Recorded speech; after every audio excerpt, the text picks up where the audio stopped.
Bakit? Bakit ayoko na? Kasi naman milyong-milyong audition, VTR, GoSee, lahat pinuntahan ko na. Pare-pareho lang naman nangyayari eh. Oo, yung nasa gitna ako ng eksena, talagang feel na feel ko na. Tapos, biglang may magsasabing, uy, magpamakdo ka naman dyan. Mag-order naman tayo. Di kaya bumili tayo ng Starbucks. Ano gusto mo? Umiiyak na ako.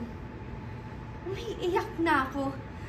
Tapos, biglang may tatawa, biglang may magte-text o tatawag.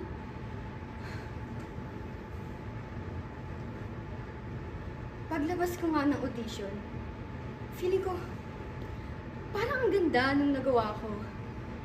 Parang, alam mo yun, may pag-asa ako.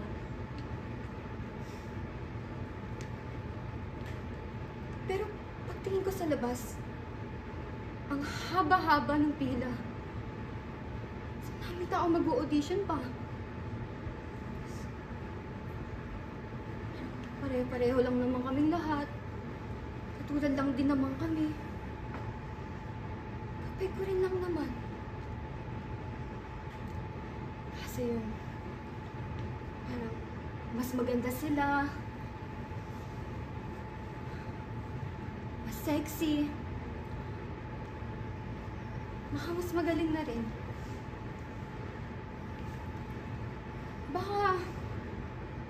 Baka hindi talaga para sa akin to eh. Baka kailangan ko na mag-move on, kailangan ko na tanggapin yun. Baka hindi naman talaga ako magaling. Baka kailangan ko nang gumising sa katotohanan, maghanap ng ibang pangarap. Di ba, ikaw mismo nagsabi na talagang darating yung panahon kung kailan kailangan gumising sa katotohanan. Maghanap na ng ibang gagawin. Oo. Kasi umalis akong trabaho ko. Sinubukan ko to for 10 years. 10 years sa akin yung imagine, naka-10 taon na ako na paulit-ulit lang. Nagpaka-home TV shopping na ako, gumawa na iba't ibang mga racket, mga side project, kung swerte. Mga ilang indie films, pero wala pa rin eh. Dito pa rin ako.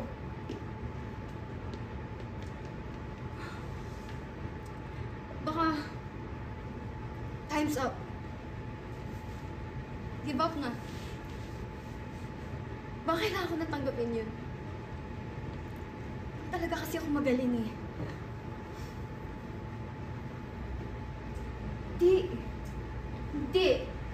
Hindi nga. Hindi ko pupuntahan yung audition na yun. Ayoko. Sinabi ng ayoko, hindi ka ba nakakaintindi? Ayoko. I don't care if it's a callback or a final casting. Gusto talaga akong makita ng direktor. Ayoko. Di ako pupunta. Ayoko na masaktan eh. Ayoko na masaktan. I'm done. I'm done. Ayoko na masaktan.